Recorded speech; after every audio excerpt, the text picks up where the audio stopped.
views and opinions expressed in this program are those of the individuals involved and do not necessarily reflect the official policy or position of Radyo Agri 90.1 FM management.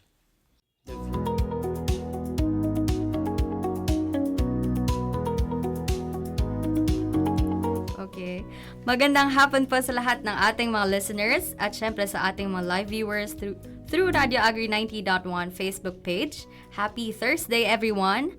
Ako po si CJ at kayo ay nakatutok ngayon sa Coco Talk, usapang shared processing facilities. Ayan, at ako naman po si Badef at ang atin pong programang Coco Talk ay ang programa kung saan atin pong tatalakayin ang iba't ibang topics, impormasyon, balita at usapin tungkol sa coconut farmers and industry development plan, integrated processing of coconut and downstream products, so ang shared facilities component ng Department of Agriculture Philippine Center for Post-Harvest Development and Mechanization o ang PhilMec. So dito lamang po yan sa Radyo Agri 90.1 FM PhilMec, kasaganaan para sa bayan. Good afternoon, Ma'am CJ. Afternoon, Ma'am. Ngayong hapon, bago natin alamin kung ano-ano nga ba ang mga CFIDP implementing agencies, ay batiin muna natin ang isang magandang hapon ng ating Director 4, Dr. Janisha G. Alvindia, ang ating Director 3, Sir Joel Vitator, ang Head of the CTF FMOD, Dr. Andres M. Tuates Jr., ang Chief of the Applied Communication Division, Sir Elijah Z. Davalos, and to the rest of the Division Chiefs of PhilMec. Magandang hapon po. So good afternoon din po sa ating section head ng STIPS na si Sir Jet Molex Obaba. Naglo-loading ako sa part na yon. Ayan, at syempre ang atin din po nga section chief ng States in our station manager, Ma'am Bess J. Magararo, na nasa training ngayon para sa records management training natin dito sa PhilMec. At syempre sa lahat ng mga kasamahan po natin, hindi lang po sa Applied Communication Division but sa lahat ng mga divisions natin.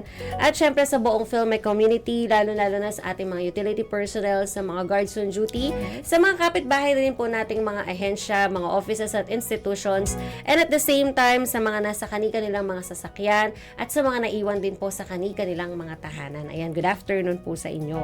Yes, sa ating episode last week ay nagkaroon tayo ng baliktanaw sa mga nakaraan nating episode. Yan ay tungkol sa mga mahalagang impormasyon tungkol sa CFIDP Shared Facilities for Processing at napag-usapan na rin natin ang isa sa mga uri ng facilities, ang Virgin Coconut Oil or VCO Processing Center. So, noong Tuesday naman ay wala tayo ulit pasok. So, special working holiday nito nga September 2 dahil official po nating ipinagdiriwang every September 2 ang Nueva Ecija Day. Ayan. So, aside from that, eto actually ngayon ko lang din nalaman na bukod po sa paggunita ng unang sigaw sa Nueva Ecija, tuwing September 2 rin po ipinagdiriwang din ang World Coconut Day. Ayan. Bilang pagkilala po ito mga karadyo agri sa kahalagahan ng niyog o ng coconut bilang kabuhayan at pinagmulan po ng mga produktong sumusuporta sa milyong-milyong mga Pilipino. Yes. Ayan. So, belated Happy World Coconut Day. Yes, ma'am. At kung hindi pa po ninyo napanood ng ilan sa aming mga nakalipas na episodes, pwede nyo pong bisitahin ang official YouTube channel ng Radio Agri 90.1 FM PhilMec. Mapapanood din po ninyo dito ang replays ng lahat ng mga programs natin dito sa Radio Agri. At para naman po sa recap ng ating nakalipas sa episode, ang Coconut Farmers and Industry Development Plan. So ito po yung naging recap natin last airing natin kung saan dito nga po naka-align ang lahat ng mga programs po ng 15 o 15 implementing agencies. At isa nga po ang ating ahensya, ang PhilMec, sa mga agencies na kabilang dito. At ito ring CFIDP ay mai-implement for 50 years. So 50 taon po ito na pinangungunahan ng Philippine Coconut Authority o anang PCA. Yes, and nasa ilalim po ito ng Republic Act No. 11524 o Coconut Farmers and Industry Trust Fund Act na nilagdaan po noong February 26, 2021. Ang layunin nito ay mapayaman syempre ang ating mga magniniyog at the same time mapaunlad ang industriya ng niyog sa bansa.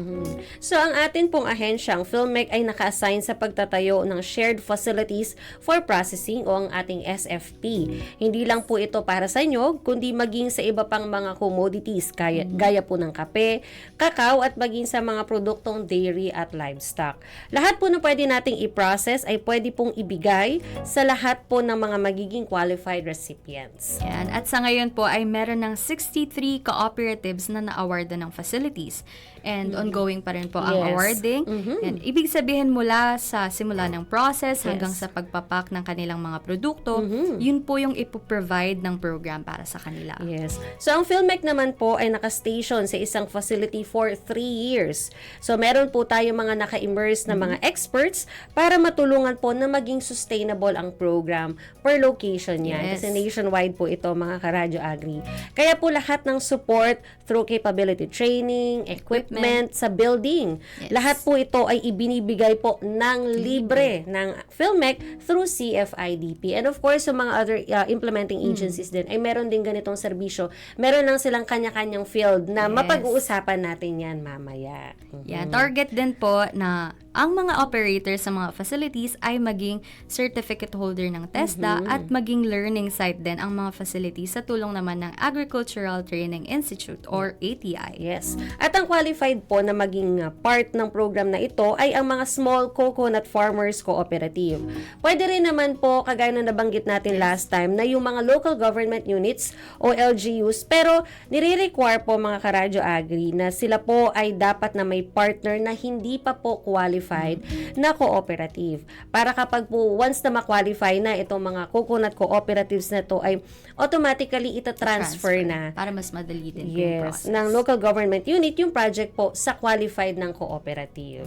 Yes, at sa isa sa mga facilities na ito ay ang Virgin Coconut Oil or VCO Processing Center na ang objective ay syempre yun nga mapataas ang kita ng kooperatiba at makapag-provide ng direct at fair market para sa niyog. Yes. At syempre magkaroon ng employment opportunities para sa mga coconut farmers at sa kanilang mga pamilya. Yan.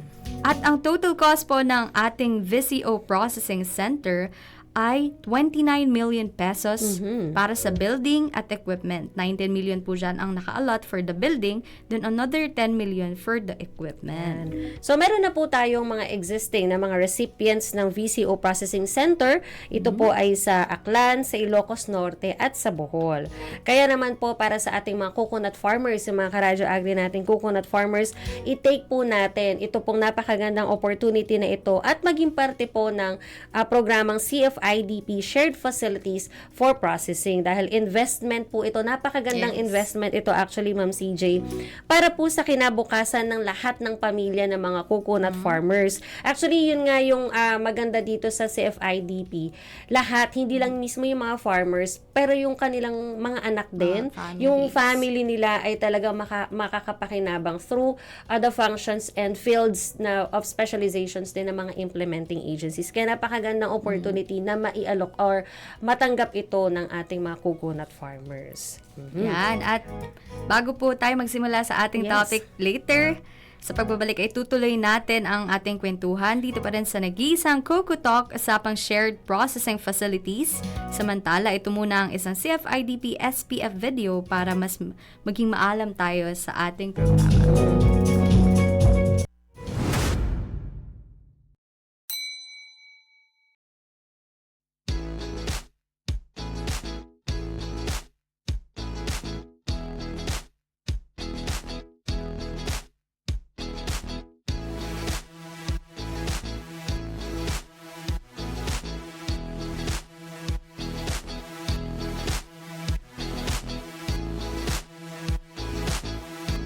Isa sa mga pangunahing programa na ipapatupad sa ilalim ng Coconut Farmers and Industry Development Plan ay ang pagtatayo ng mga pasilidad na tatawaging Shared Processing Facilities para sa pinagsama-samang pagproseso ng mga produkto mula sa niyog. Gaya ng ipinag-uutos ng batas, 10% ng taunang alokasyon mula sa Coconut Trust Fund ay ilalaan sa pagtatayo at pagmamahagi ng mga nasabing pasilidad. Hangarin ng programang ito na pataasin ang halaga ng niyog sa lokal at internasyonal na pamilihan. Ang Philippine Center for Post-Harvest Development and Mechanization o PhilMec kasama ang buong pamunuan ng PCA ang siyang mangunguna sa pagpapatupad ng mga aktibidad ng programang ito. Katulong ang pakikipag-ugnayan sa iba pang mga ahensya ng pamahalaan tulad ng DPWH, DTI, CDA, ATI, TESDA, BAI, NDA, HBCDP, DBP o LBP at DOST. Ang mga ahensyang ito ang maghahanda ng mga kani-kanilang work and financial plan sa bawat taon ng implementasyon ng programa. Gayon din ang pangangasiwa sa pagkuha at pag-install ng mga kaukulang makinarya at kagamitan. Higit sa lahat, tungkulin ng pamahalaan na maayos ang paggamit ng pondo at maghanda at magsumite ng mga kaukulang ulat ayon sa pagpapatupad ng iba't ibang mga proyekto. Ang shared processing facilities ay inaasahang magbubukas ng mga negosyong nakabase sa bawat komunidad na nilapatan ng mga praktikal na solusyon sa sistema ng pagproseso tungo sa pagpapaunlad ng lokal na industriya ng niyog.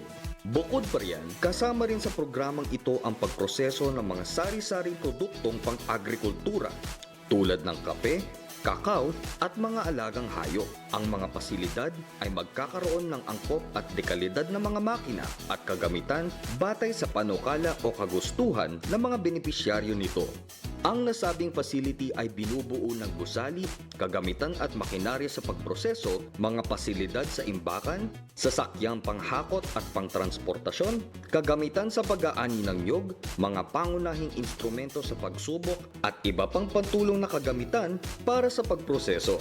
Ilan sa mga halimbawa ng itatatag ng mga processing facilities ay mga sumusunod: Integrated White Copra Centrals, Copra Buying Stations, Integrated Coconut Processing Centers, Cocoa Sap-based Processing Facilities, Cocoa Coir Processing, Coconut Shell Charcoal Granulating Plant, Cocoa Food Center, Integrated Processing Facilities for Buko, Cacao and Coffee Processing Centers, Dairy Milk and Livestock-based Processing Centers at Farm Service Crews. Sa pangkalahatan, layunin ng programa ang makapag-ambag sa pagtaas ng kita ng mga magsasaka sa pamamagitan ng pagproseso at pagdaragdag ng halaga sa kanilang produkto.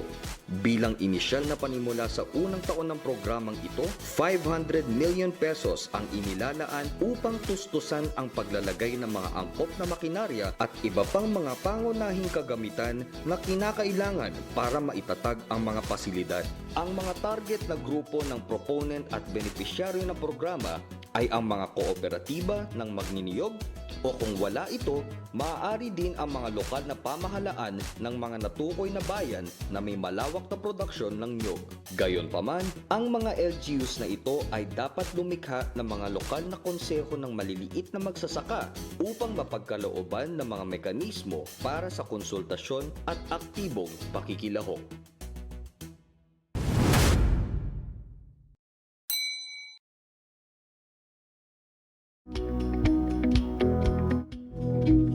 Ayan, so nagbabalik po tayo sa ating programang Coco Talk, usapang shared processing facilities.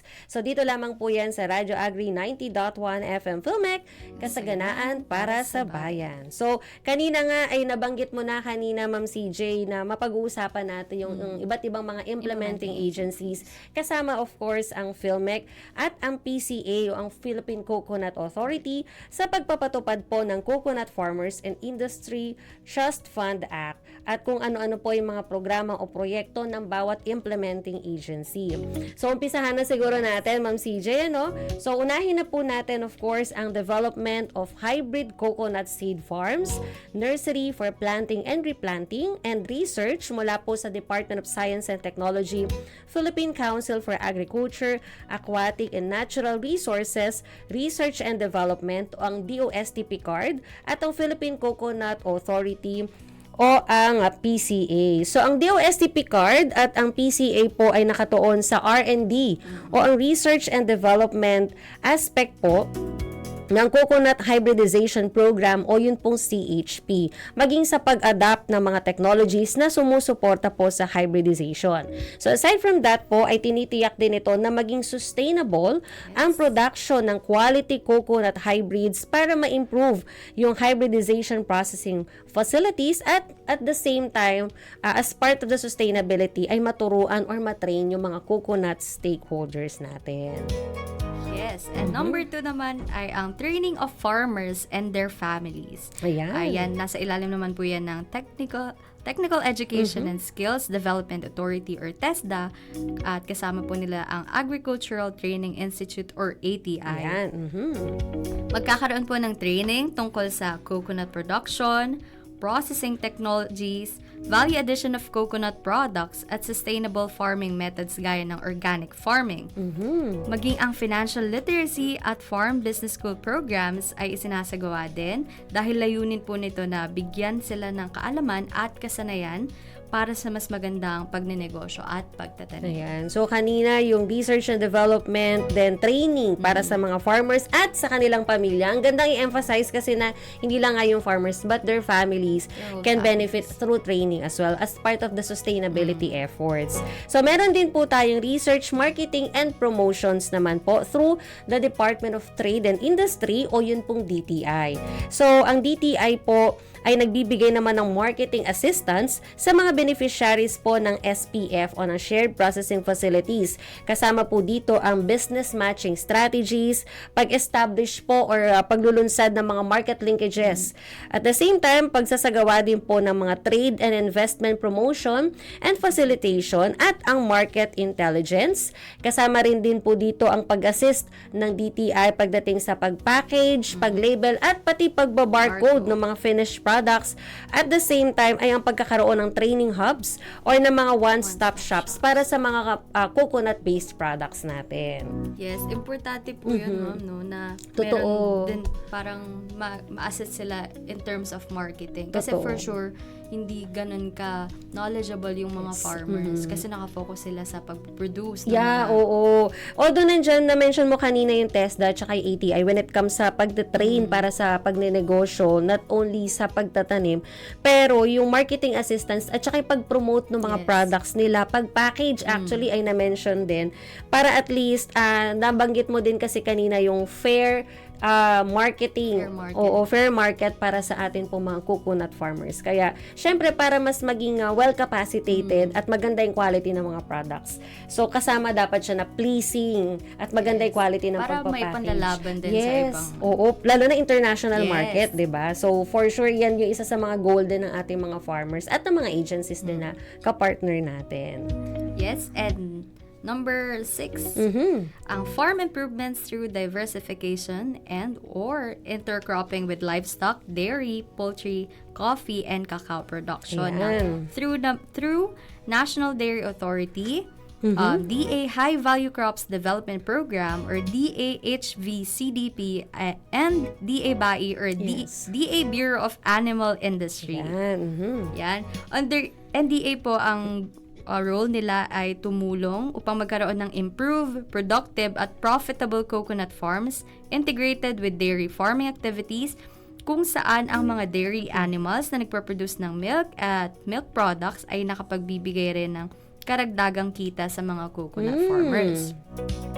Next, ang DA HVCDP naman ay intercropping of Yes. cacao and coffee na makakatulong naman para ma-maximize Yes. ang utilization ng coconut lands para sa increased productivity at magkaroon ng sustainable employment at income ang mga coconut farmers.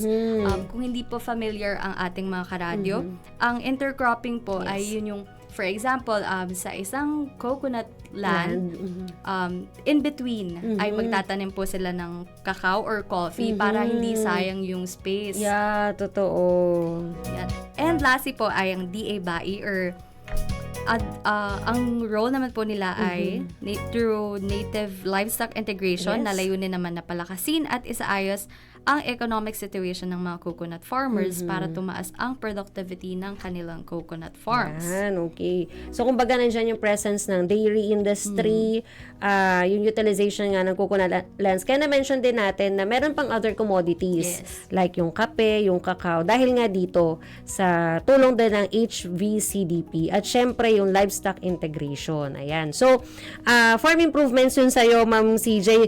Proceed naman tayo sa insurance. Kasi nga, di ba, ang dalas din na nagkakaroon ng, actually, sabi ko, unpredictable na rin yung weather condition natin. Kaya mahalaga na well-insured ang ating mga farmers at ito po ay kasama pa rin sa ibinibigay ng CFIDP through the Philippine Crop Insurance Corporation o ang PCIC kung saan meron po silang CFITF Crop Insurance na ang layunin naman po ay maprotektahan ang ating mga farmers mula po sa ubos ng kanilang mga crops, ng kanilang mga pananim, and even their non-crop agricultural assets. Pagdating naman sa mga natural calamities kagaya ng bagyo, ng baha, even the El Nino, di ba? Lindol, pagputok ng bulkan, maging sa mga plant pests and diseases din po. At the same time, nandyan din po ang PCIC para mahikayat silang mag-invest. Yan, sa mga makabagong technologies para naman mas tumaas pa, kumbaga more chances na tumaas ang productivity ng kanila pong mga coconut lands and farms. Yun. Yes, and next naman po ay kung meron sa insurance, dapat may maayos din yung organization or yung mga cooperatives. Oo, at empowered din ang bawat members at the same time. Yes, and number 8 po ay yung organizing and empowerment of coconut farmers organization and their cooperatives through Cooperative Development Authority. Through CDA din po na nagiging, ano ba yung term? Parang, di ba po yung SPF ay kailangan na, ano yung term? Sige, kaya mo yan. Kailangan po silang maging registered na dapat. Yes, oo. So, through CDA po yun yung mga napaprocess. cooperatives sila, yun.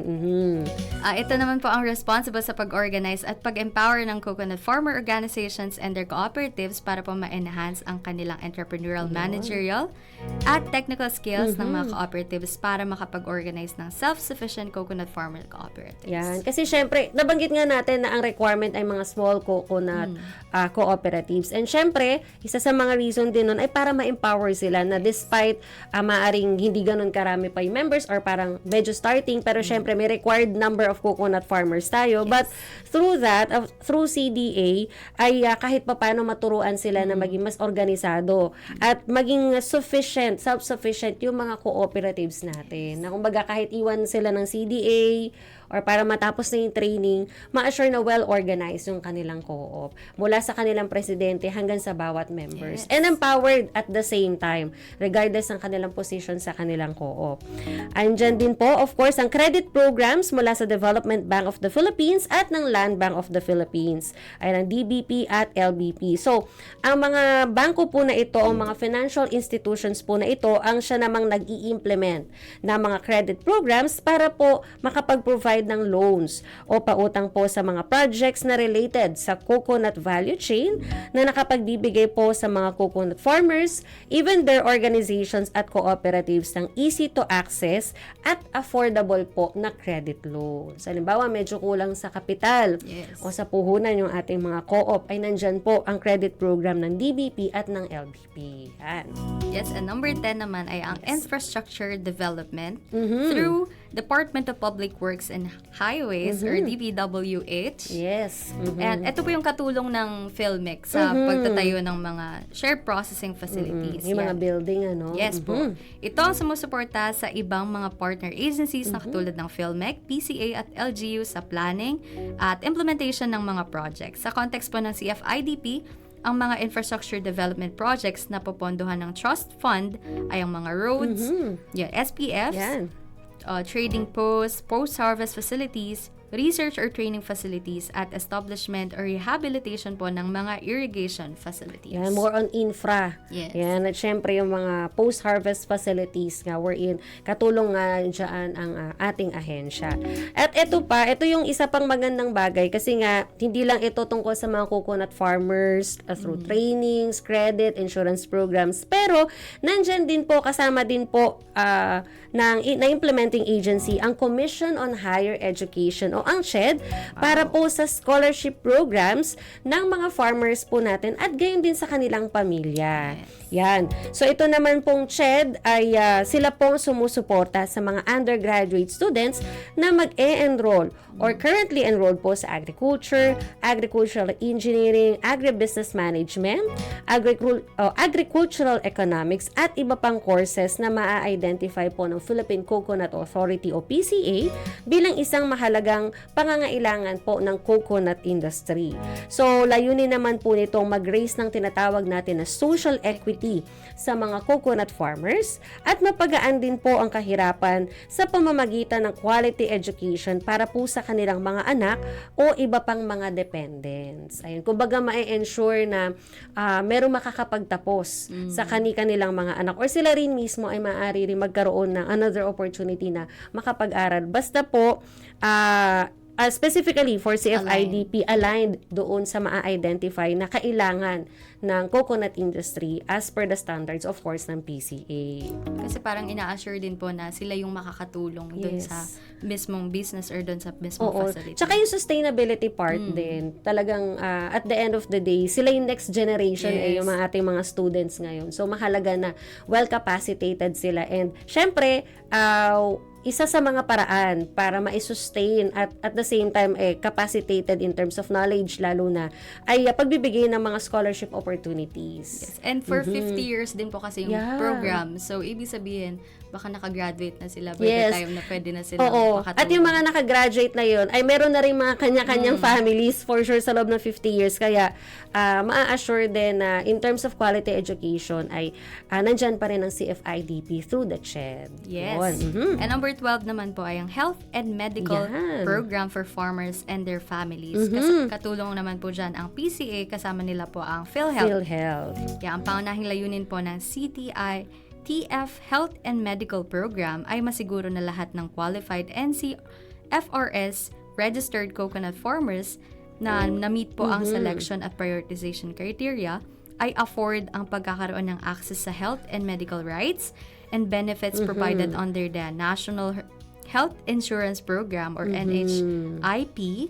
Bukod po sa Unified Health Benefit Packages, ang PhilHealth in coordination with PCA ay dapat mag-develop po ng special health benefit package para sa mga coconut farmers at sa mga pamilya nila. Yes. Kasi syempre, health is wealth. Yes. Sabi nga, kaya kailangan po ay masiguro din natin. Tapos na to mention din kasi Ma'am CJ na marami pa rin kasi sa ating mga farmers ay kumbaga medyo may edad na. Kaya mainam din na masiguro din natin na okay sa all right kumbaga yung kanilang health status at syempre makatulong din sa kanila para ma-ensure po na healthy not only the farmers but also their families. Yun. So, yun po yung mga implementing agencies po na katuwang of course ng PCA at yun nga kasama ang ating ahensya sa pagpapatupad po ng CFIDP. So, i-rundown ko lang. Nandyan po ang DOSTP card. Syempre, ang PCA, ang Philippine Coconut Authority, ang TESDA, ATI, DTI, NDA, DAH, VCDP, andyan din po ang DA BAI, PCIC, and of course, ang CDA, credit programs po under DBP at LBP, infrastructure development through DPWH, andyan din po ang CHED for the scholarship programs para sa kanilang mga farmers o sa kanilang mga pamilya, at ang PhilHealth for the medical and health programs para po sa mga farmers and their families. So, At syempre yun. yung PhilMec po for Yes, the of course. Share processing facilities and equipment and building. Yan. Yan nga po ang mga government agencies na kaagapay ng PhilMec at PCA. Yan. Muli, maraming salamat po sa pakikinig. Ako po si CJ at kayo ay tumutok sa Coco Talk usapang shared processing facilities. Ito po ay tuwing Webes mula alas 3 hanggang alas 4 ng hapon. Ito po ang programa kung saan ating tatalakayin ng iba't ibang topics, impormasyon, balita at usapin patungkol sa coconut farmers an industry development plan, integrated processing of coconut and downstream products, o shared facilities component ng Department of Agriculture, Philippine Center for Post-Harvest Development and Mechanization. Ayan. So, ako naman po si Badeth at muli po ninyo kaming samahan next week. Ayan. So, every Thursday po ang programang Coco Talk 3 to 4 in the afternoon. At syempre, wag nyo rin po sanang makalimutan na i-follow po ang mga social media accounts ng Radyo Agri through Facebook, X, Instagram at YouTube at Radyo Agri 90.1 FM. So, maaari na rin po ninyong mapanood kung may mga na-miss po kayong mga episodes at sa mga medyo na late sa ating sa pagtutok nila, ayan, pwede nyo pa rin pong mapanood at i-catch up ang ating mga episodes through our YouTube channel. And also, meron pa rin po tayong text line. So, kung meron po kayong mga katanungan, mga gusto rin batiin, ayan, at the same time, kung meron po kayong mga topics na gusto pong i-discuss, not only sa programang Coco Talk, but sa iba pang programs po ng Radyo Agri, you can call and text us sa ating text and call hotline 0962-119-7445. Again, it's 0962-119-7445. So, muli po maraming salamat po sa inyong pagtutok. Dito lamang po yan sa Radyo Agri 90.1 FM Filmek. Kasaganaan para sa bayan. Bye for now!